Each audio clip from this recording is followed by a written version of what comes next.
There is stunning new information tonight in the Holly Bobo murder case. One of the prime suspects, Zach Adams, is talking behind bars. So what did he tell a fellow inmate, and why is the TBI interested? Tonight in a News Channel 5 exclusive, Nick Barris has details from a jailhouse informant who could become a key witness when this high-profile case finally goes to trial.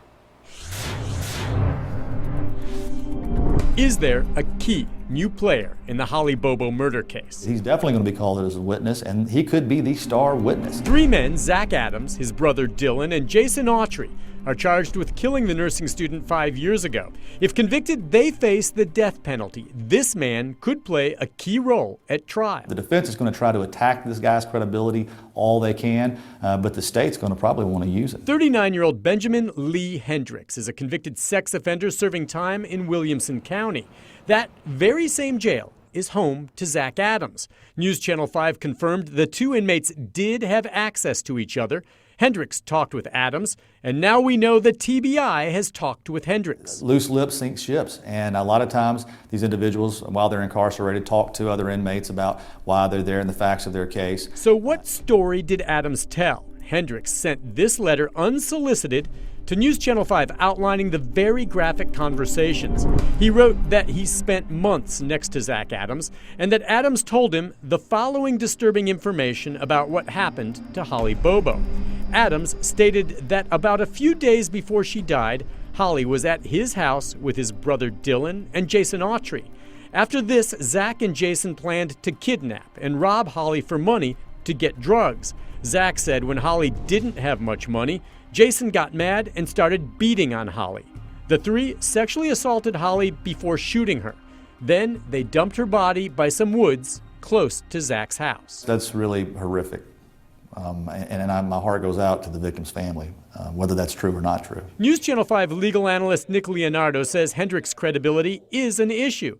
Yes, he could have made up the story based on news reports in hopes of getting something in return. Hendricks does have a pending civil rights lawsuit against the Williamson County Jail in federal court, but prosecutors have questioned him and could still call him. They have an individual that they can subpoena to court who can testify as to what he was told by one of those defendants, and it's going to be up to the trier of fact, the jury, as to whether or not they believe him. This would not be the first time a jailhouse informant here in Williamson County played an important role in a high-profile criminal case. Remember Nathan Ferris, the inmate with a question mark on his neck? He played a key role in the Janet March murder case a decade ago. Ferris first wore a wire in the Davidson County Jail, recording incriminating conversations with prime suspect Perry March.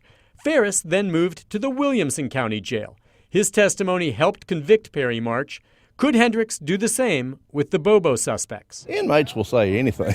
John Herbison was Perry March's attorney then. He now represents Jason Autry, one of the three suspects in the Bobo case.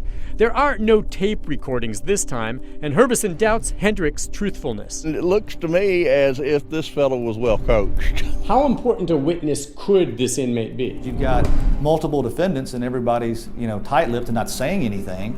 And then, you have Mr. Adams here who has given his play-by-play account allegedly to this individual. If the case goes to trial, the jury is going to want to hear it.